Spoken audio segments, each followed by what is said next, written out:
Om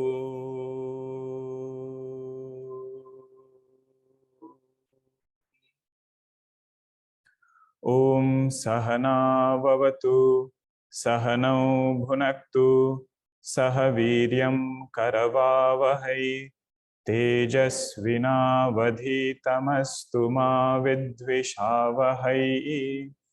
Om Shanti Shanti Shanti. Sadashiva Samarambham Shankaracharya Madhyamam Asmadacharya Paryantam Vande Guru Paramparam. Ramo Rajamanis Sada Vijayate Ramam Ramesham Bhaje Ramena Vihata Nishacharachamu Ramaya Tasmai Namaha.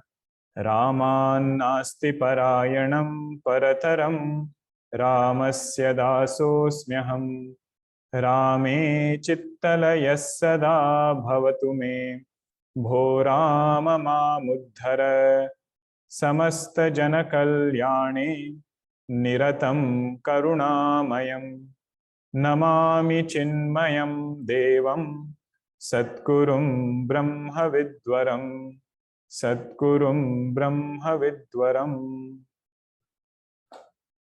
Om Apyayantu Mamangani Vak Pranaschakshushrotramatho Balamindriyani Cha Sarvani Sarvam Brahma Upanishadam Maham Brahma Nirakuryam Ma Brahma Nirakarot Anirakaranamastvanirakaranam me astu Tadatmani nirateya upanishatsu dharmaha te mai santu.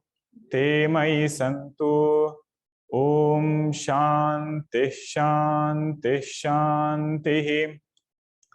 Keneshitam patati preshitam manaha Kena pranah prathamah praiti yuktah Keneshitam vachamimam vadanti Chakshushrotram kaudevo yunakti Shrotrasya shrotram manaso mano yat Vacho havacham sa upranasya pranah Chakshushashchakshuratimucya dhiraha Pretyasmallokadamruta bhavanti.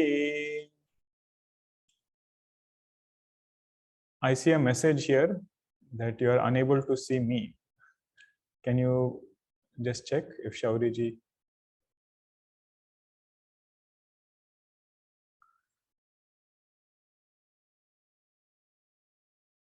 If Shauriji is here, he can just let us know. Yeah, Shauriji, are you able to? Yeah, it's fixed now. Oh, it is fixed now. If I go to this view, you cannot see. Huh?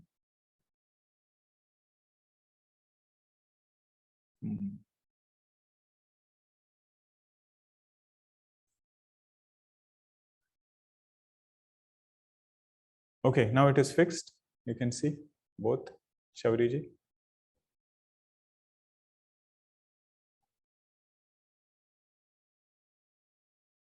Yeah, I can see you.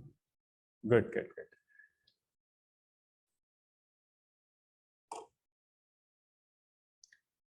Regarding meditation, I wanted to share a few thoughts. Some of you might be doing Vedantic meditation for the first time, or you might have done it before, but you went into some other type of meditation and you're again coming back.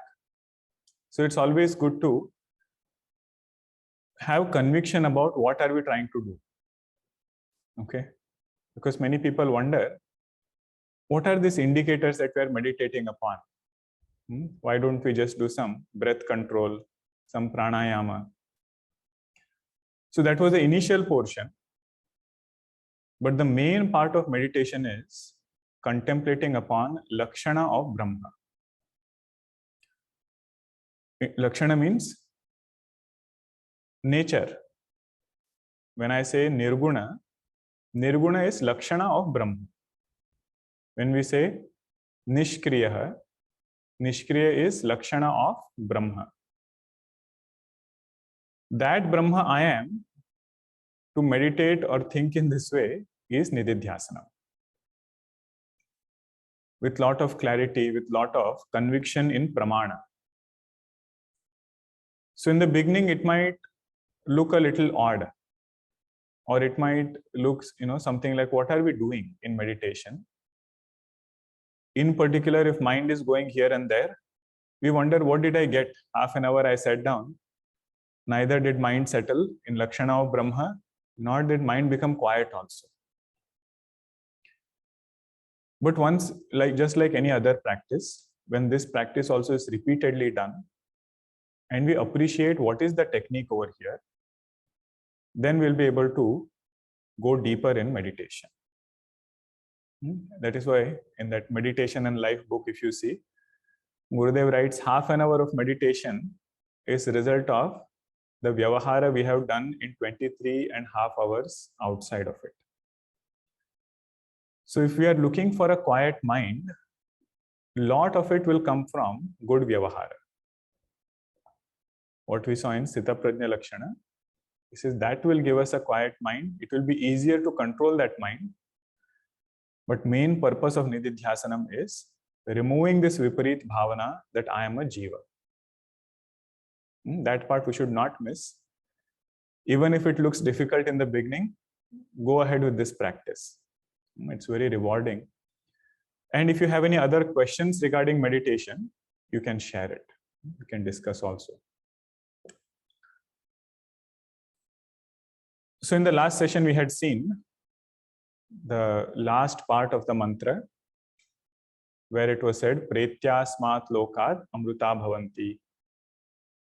Brahma jnatva atimuchya dhiraha. Those two words were there.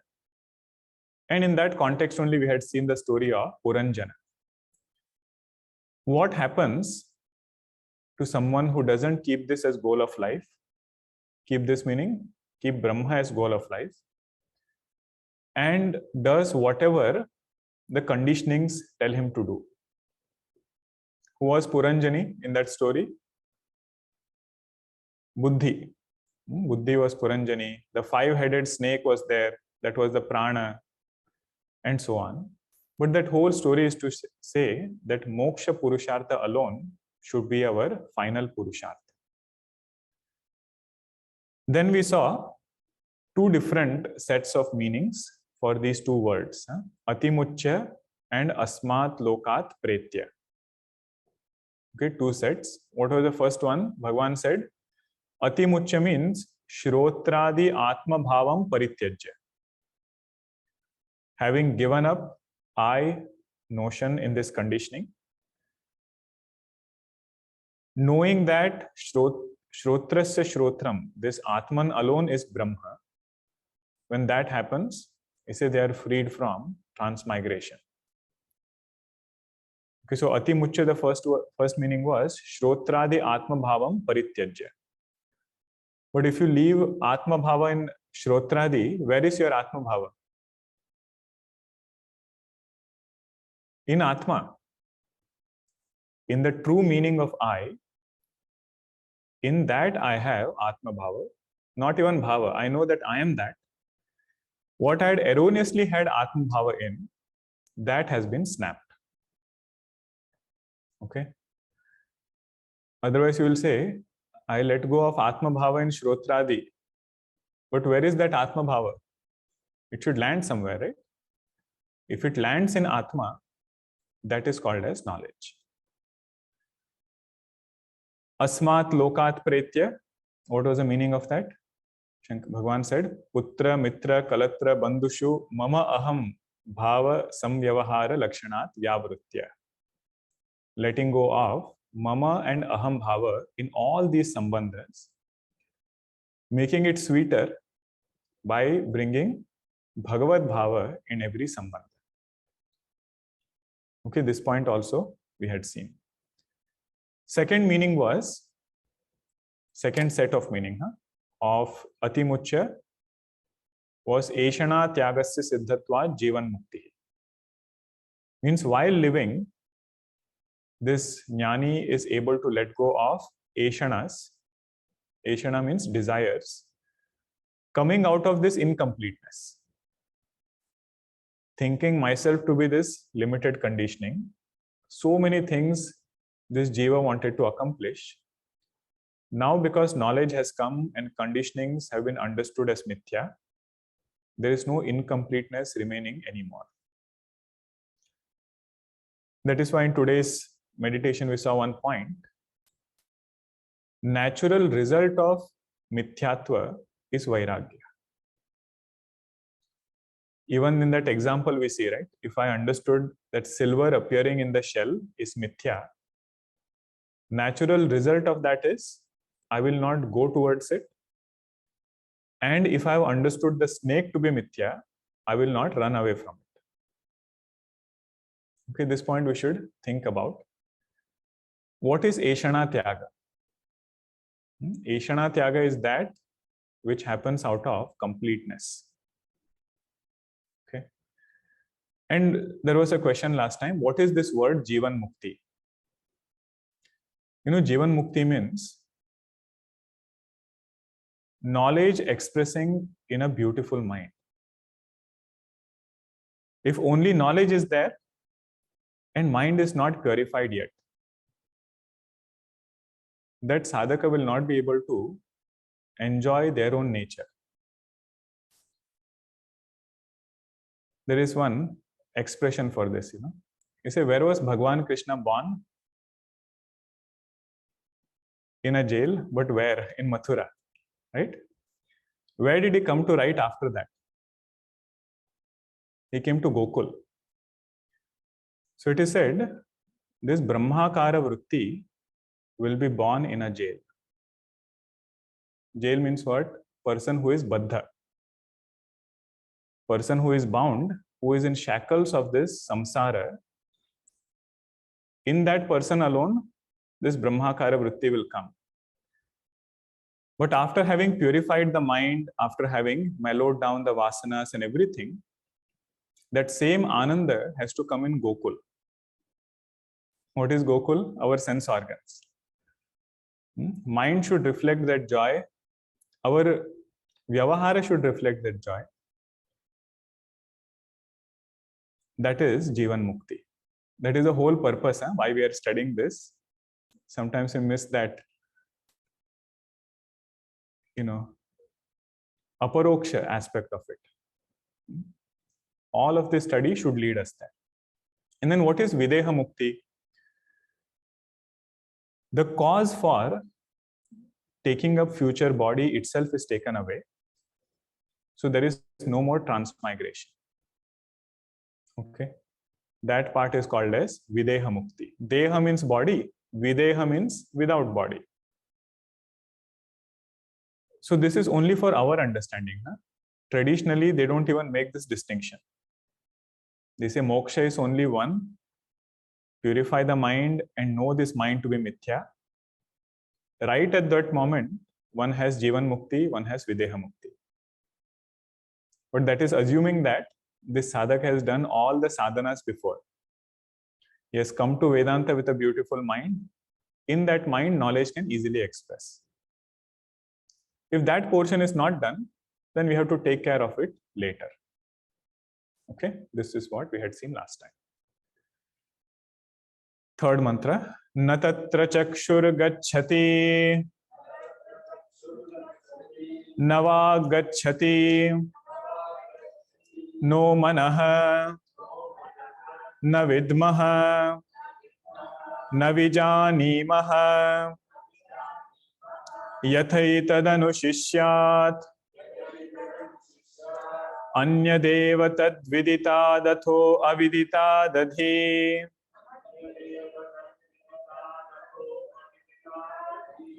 Iti shushruma purvesham yenas tadvyacha chakshire. Now the student is a very, very curious student. Otherwise, sometimes when people study Upanishad, they feel, what is this? Same thing is being told again and again, different ways. But Shankaracharya ji writes, Punaravritti is not dosha. I had mentioned there is Vakya Bhasha and there is Pada Bhasha, right? So in Vakya Bhasha, he writes that when these mantras keep repeating, there is a point they want to communicate. What is it that Upanishad Rishi wants to say? That when we are looking for Brahma, look for it with the right means of knowledge. Eyes cannot reveal it. Pratyaksha Pramana cannot reveal it. So don't insist on this fact that I want to see Bhagavan or I want to see Brahma in that way. Don't insist on this fact because Brahma is drashta. That is why na tatra chakshur gacchati. Na vak gacchati. Speech also cannot go over there. No manaha. Anumana pramana also one cannot use. Na vidmaha na vijanimaha. Yathaita danushishyat. We don't know it as an object, nor do we know to teach it as an object. Upanishad Rishi is saying. More elaboration we will see in Bhashya. I'm just literally translating. Anya deva tad viditat atho aviditat adhi. Because it is said it cannot be indicated by pratyaksha and other means of knowledge, it doesn't mean that it will be not known. Okay, Anya deva tad viditat has come to show that it is very well understood, very well known, but through negation. Anyad eva tad viditat. Let go of everything which is gross and subtle. Vidita means whatever is gross, whatever is subtle. Gross prapancha we see, panchikruta, pancha mahabhuta. Subtle is the thoughts, subtle creation or subtle world. Is easy to understand is these thoughts. Atman is something different from it. Anya deva tad viditat. Atho aviditat adhi. It is also different from Maya. Okay. Iti shushruma purvesham yenastad vyachachakshire. This is the only way in which this knowledge has been taught, and this is the authentic way of studying. Okay. Now you see this mantra looks so simple, right? What is there to look into this mantra? Now you see with Bhashya, so much of depth Bhagwan brings. We will see a few points before we go into the Bhashya. It's easier to see the concept first and then look at the technical Sanskrit. Okay. There is a simple rule in Vedanta where it says the same thing cannot be subject, same thing cannot be the object. Okay. Kartru, karma, virodha it is called. Kartru means what? Subject. Karma is object. It says one and the same thing cannot be subject also, it cannot be object also. So give an example. Okay, very simple example from our Sanskritam class.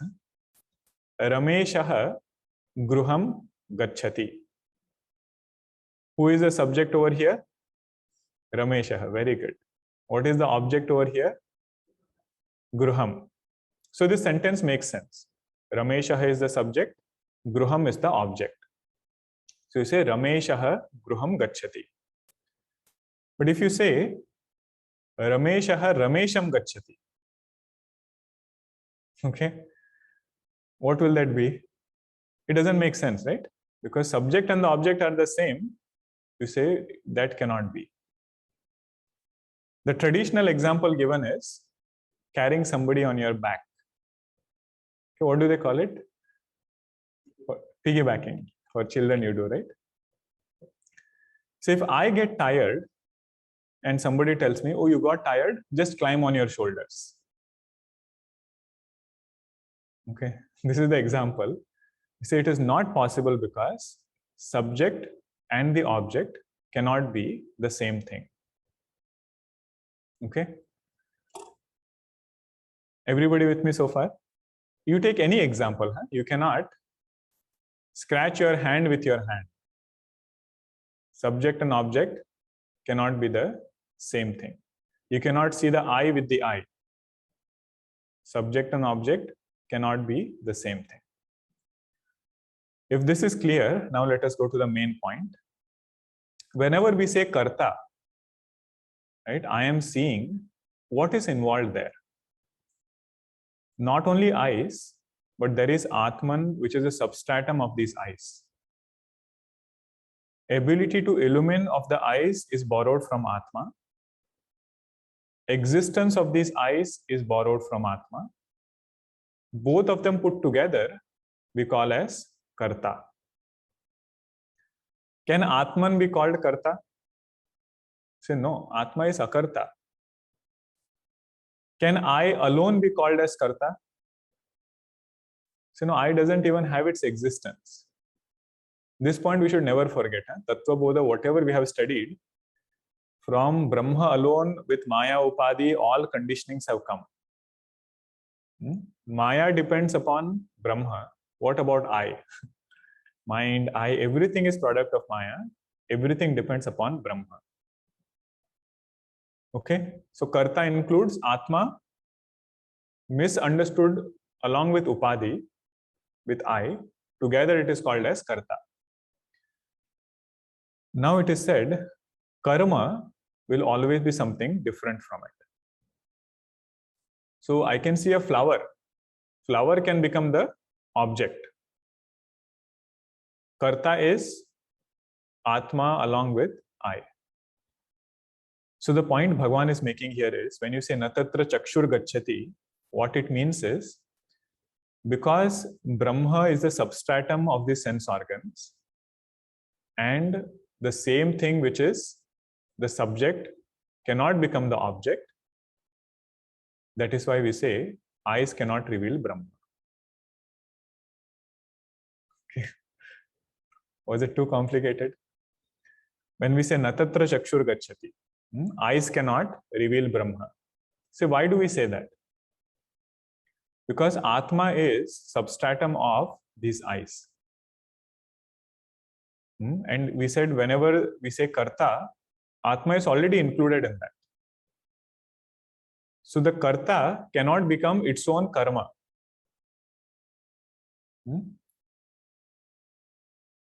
Okay, karta cannot become its own karma. Kartru karma virodha is there. That is why he says natatra chakshur gacchati. Now you apply this for everything. Natatra chakshur gacchati, navag gacchati. What is the substratum of speech? He says Brahma, Atma alone is substratum of speech. It cannot become an object of speech. Okay. So now let us see the same thing. I just put it on the slide so that you remember what point we discussed over here. Whatever is the substratum, that thing cannot be revealed by the superimposed. Okay. Eyes cannot reveal Brahma. Yasmat shrotraderaphi shrotradi atma bhutam brahma atah natatra tasmin brahmani chakshuhu gacchati swatmani gamana asambhavat तथा नवा गच्छति वाचा हि शब्द उच्चार्यमाणो अभिधेयम्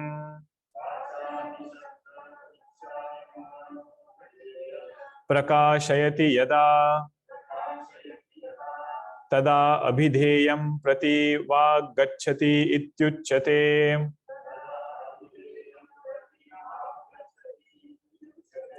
तस्य च शब्दस्य तन्निर्वर्तकस्य च करणस्य आत्मा ब्रह्म अतो नवा गच्छति. Okay, now this bhashya should be simple. You see what Bhagavan is saying? Yasmat shrotradehi api shrotradi atma bhutam brahma.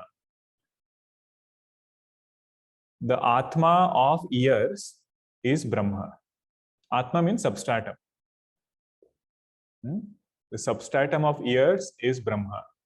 Ataha na tatra tasmin brahmani. Therefore, in that Brahma, chakshuhu na gacchati. Eyes don't have any gati over there. What is the reason? Swatmani gamana asambhavat. What we just saw. Kartru karma virodha. Swatmani gamana asambhavat. That which is superimposed cannot go into the substratum. All these are pointers so that we keep reflecting on this truth. Purpose of Bhashya is that Natatra Chakshur Gacchati we might have studied so many times. But why Natatra Chakshur Gacchati? This is the Hetu. Swatmani Gamana Asambhavat. Tatha Navag Gacchati. Speech also cannot go there. Now you see what is the meaning of speech going somewhere? Bhagavan says, let us not take it for granted. I will explain that. You see, then he explains, Vacha hi shabda ucharyamanaha abhideyam prakashayati yada. When you utter a word, the meaning of that word comes in your mind.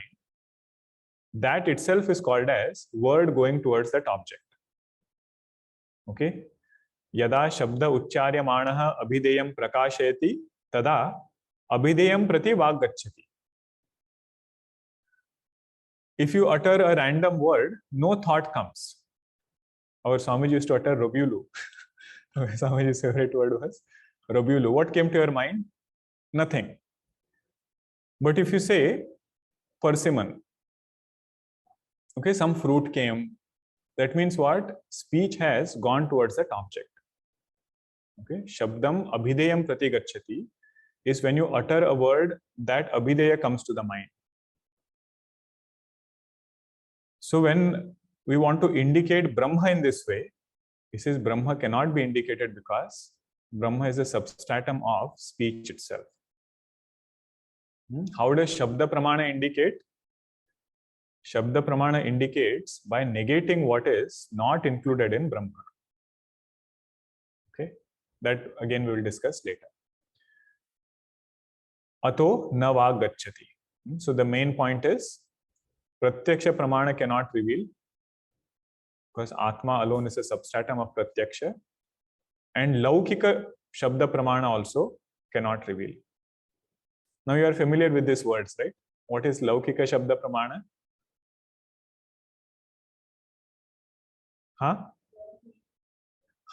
Other than Veda Pramana, any other news, any other data that we gather, that is called as Laukika Shabda Pramana. Now Bhagavan comes to mind cannot reveal Brahma. Na tatra chakshur gacchati, nava gacchati, no manaha. That part. Yatha agnihi dahakah prakashaschapi san nahi atmanam prakashayati dahati va tadvate.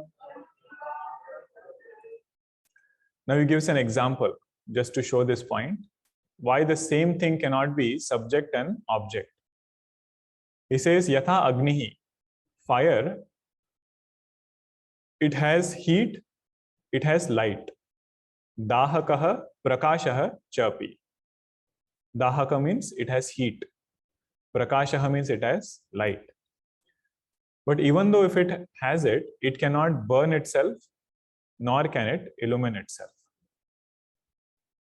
Prakashaschapi san nahi atmanam prakashayati dahativa. Mean the same thing cannot be the subject and the object. Okay, just to show this example is given. So then he says, mind is also in this way. Let us see the Bhashya. No manaha manascha anyasya sankalpayitru adhyavasatru cha sat na atmanam sankalpayati adhyavasyati cha tasyapi brahma atmeti indriya manobhyam hi vastuno vijnanam.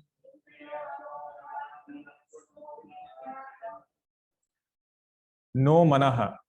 For that, this part is being described. That sankalpa, being able to analyze different things, being able to conclude on certain things, adhyavasaya lakshana. All of this is possible only because of Atma Chaitanya. Now, this point will appeal to only that person who has vairagya. Okay?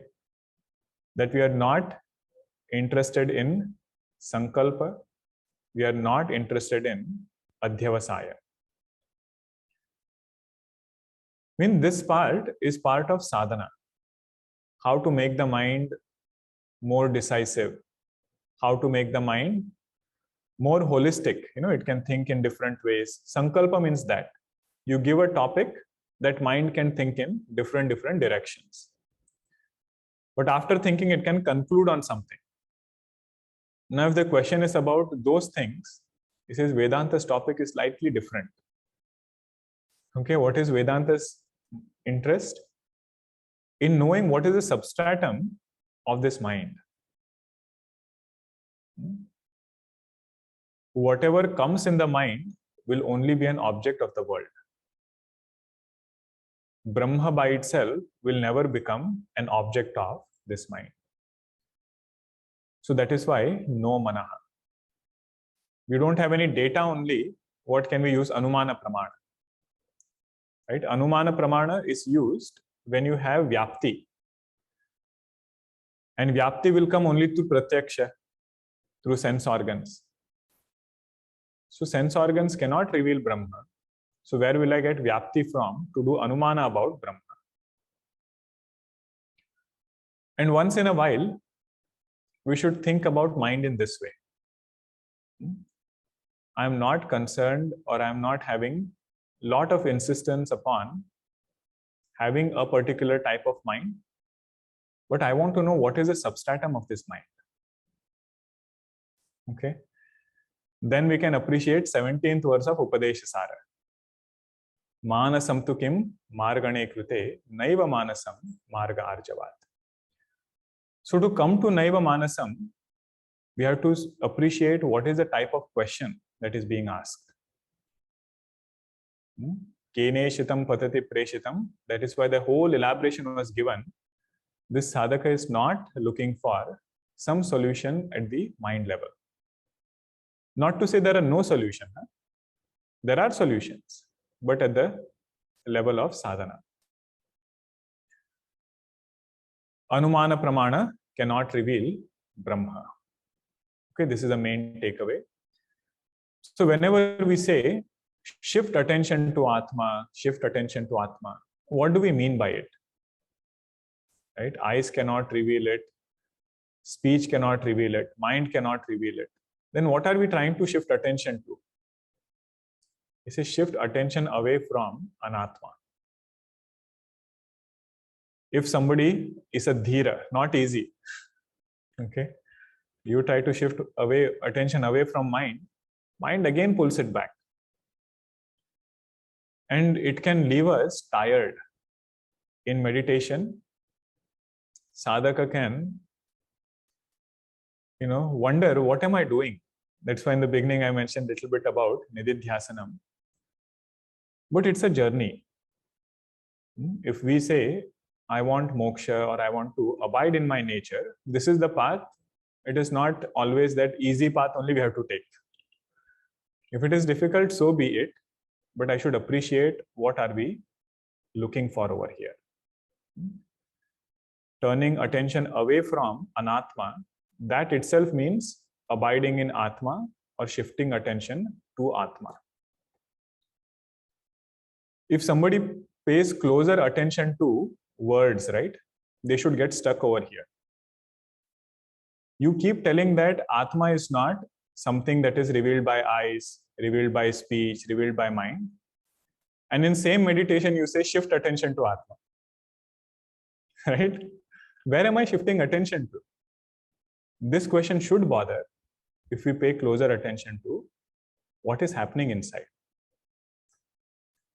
Then we come to appreciate shifting attention to Atma means not another place we have to shift attention. Just shift attention away from Anatma. That itself means shifting attention to Atma. Okay, that is why this point has come. Natatra chakshur gacchati, navag gacchati. In that context, you should understand it. Now, another concept. Before we enter Bhashya, if we see this, it becomes easier to enter Bhashya. You must have heard it before.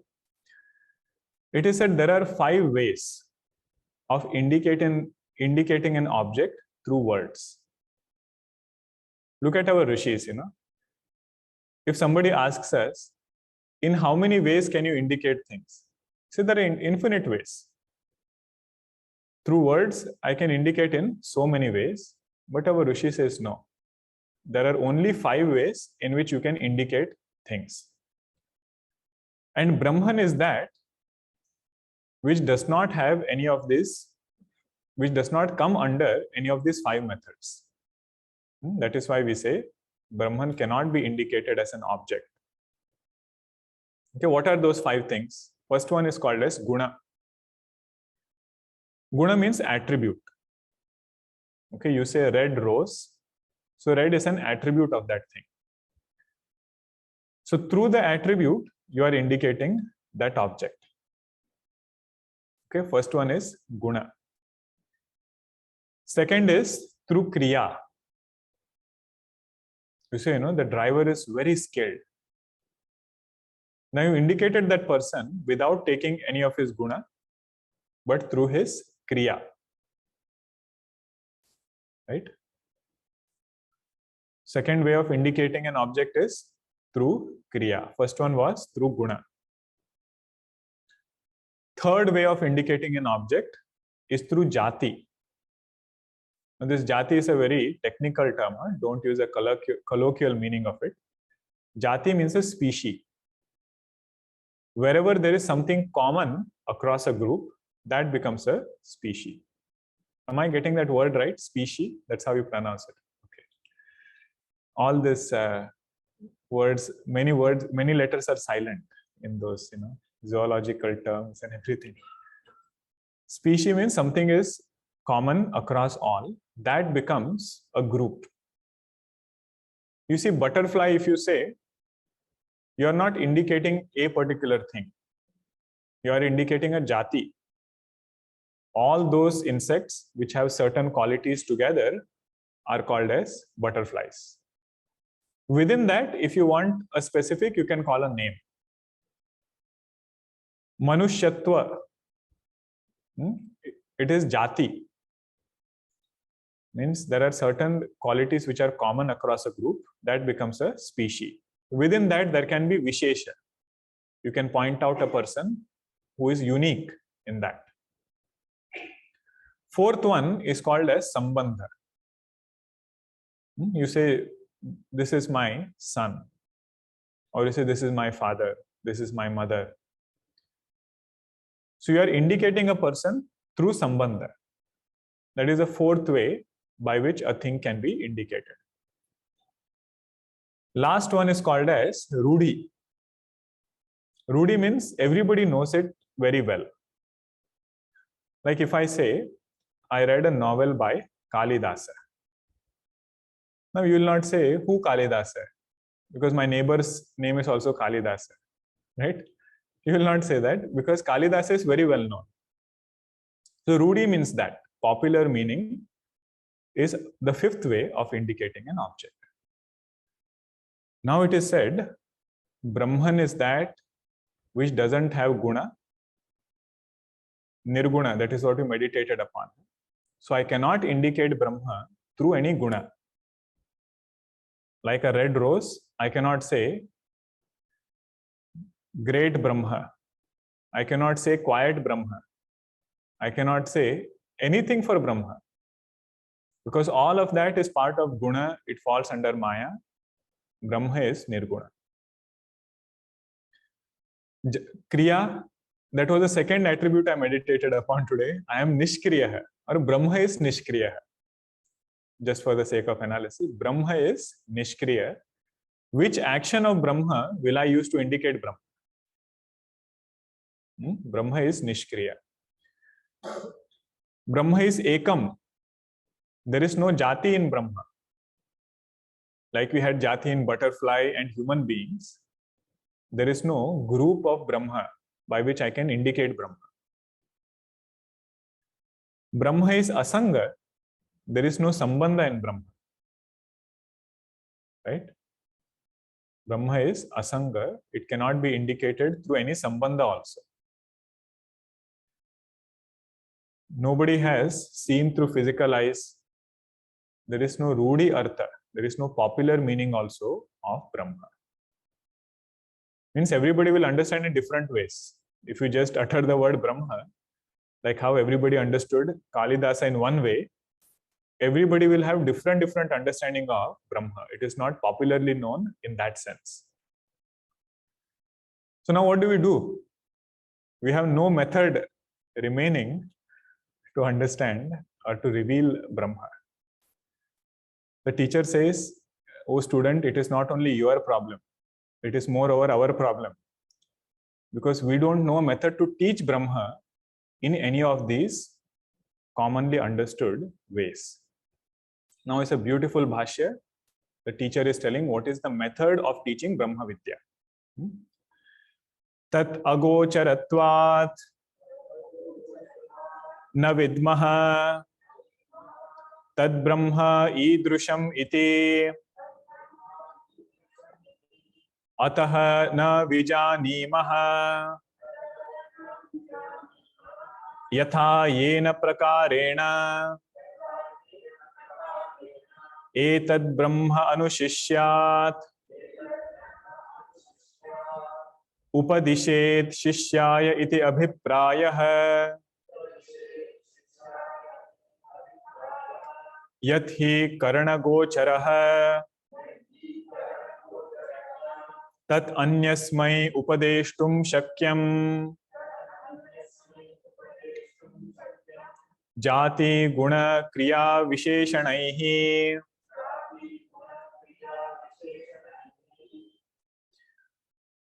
He says, na vidmaha, don't think of it as we don't know in that sense.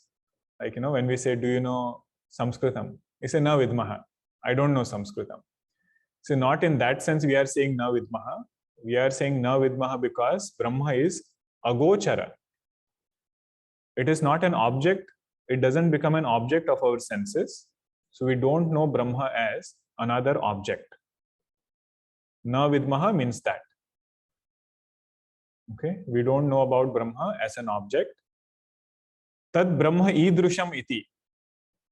That Brahma is of this nature, it is of this kind, or it is this object, different from me. In that way, we don't know. And neither do we know a way of teaching it as something different from the student. Ataha na vijanimaha yatha yena prakarena etad brahma anushishyat. We don't know of any other method of teaching other than telling this or communicating this truth in a way that the student understands Brahma as his or her own nature. Na vijanimaha yatha etad anushishyat. Then what is the method? This method will come later. Anya deva tad vidithat, that is the method. But let us first appreciate what is the way in which this knowledge is taught and how it is communicated. Yadhi karana gocharaha tat anyasmai upadeshtum shakyam.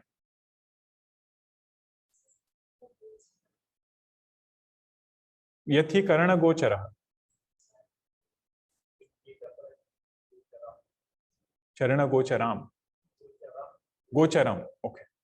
Yat charana gocharam, whatever is known through sense organs, that alone can be indicated as an object to somebody else. Not Brahma, which is ever aparoksha. Jati guna kriya visheshanaihi anyasmai. Only that thing which has these things, jati guna kriya visheshanaihi, that is possible to be indicated to somebody else as an object. Okay, look at the sentence again. Tat anyasmai upadeshtum shakyam jati kriya guna visheshanaihi. Means only that thing which has jati kriya guna visheshana, tat anyasmai upadeshtum shakyam. That alone can be indicated to somebody else as an object, not Brahma. Now we don't have to again go over what is jati guna kriya. What we just saw in the previous point, the same thing Bhagavan will mention here. If we are studying Vedanta, some technical terms we should become familiar with. Whenever the word comes, aprameya. What does aprameya mean? So aprameya means which doesn't become the object of any pramana. And in particular, that which doesn't have these 5 shabda pravritti nimittani. Okay? That is how we should remember. न तद जात्यादि विशेषणवत् ब्रह्म तस्मात् विषमम् शिष्यान् उपदेशेन प्रत्याययितुम् इति उपदेशे तत् अर्थग्रहणे च यत्न अतिशय कर्तव्यतां दर्शयति.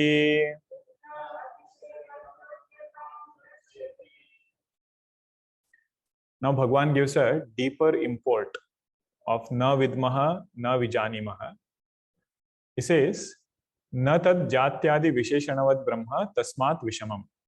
Brahma is that which doesn't have any of this jati, guna, kriya. That is why it cannot be indicated as an object. Shishyan upadeshana pratyayetum iti upadeshe. Both the teacher and the student have to put additional effort to understand this truth. Pratyayetum means what? The effort of the teacher is to create a pratyaya in the mind of the student. What is that pratyaya called as?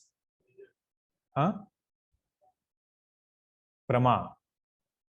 Brahmakara vritti janya prama. To create that alone is this entire praman vyapar. If that has taken place, everything else is fulfilled. Prama should come, this pratyaya should take place about what is the nature of Brahma, not erroneous pratyaya. Pratyaya in the way that Upanishad is pointing out. You want to bring the blind down? Maybe up you can bring the blind down.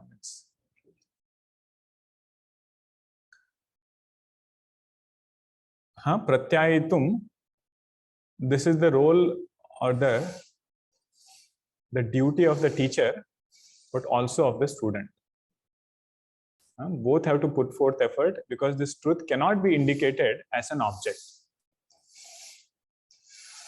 I mean, na vidmaha, na vijanimaha, it is not to say that we don't know how to teach. He says we know it very well, but we have to chant that Sahana Vavatu prayer very, very carefully.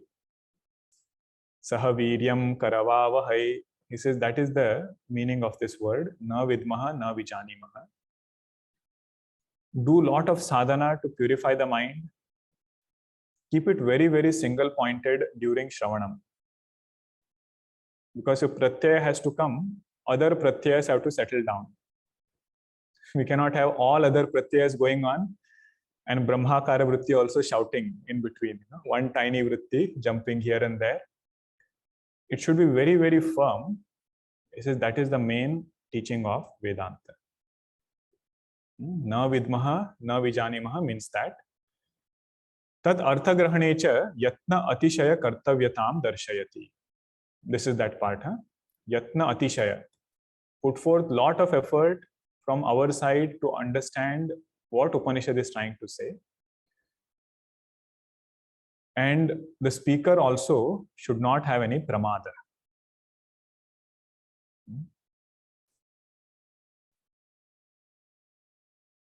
All right.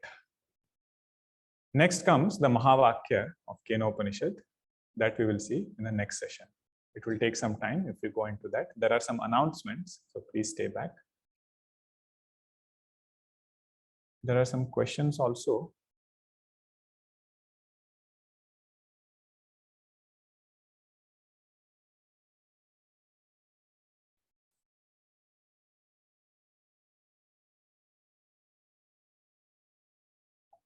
Okay, can we take a quick question if you don't mind? By the time you can get ready to get up. We think about ourselves as the witness with our mind. We meditate, shift attention with our mind. And even what we need to purify is the mind. Even negation is something mind is doing. How does one perceive Brahma? By taking mind out of this equation. Well, the whole point of this is one need not perceive Brahma. The knowledge is every perception is happening because of Brahma. Okay, so whatever we are perceiving, that we have to let go of. This again will come in the next session. Don't perceive Brahma as an object. Use the mind to negate the world outside. Use the mind to negate that same mind.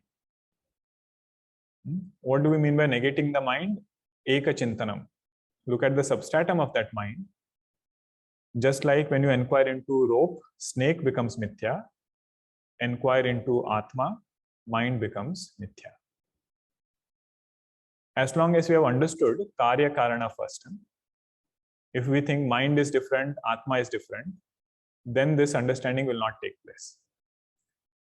But when we have done the Karya Karana Vichara, we have understood everything has emerged from Atma only.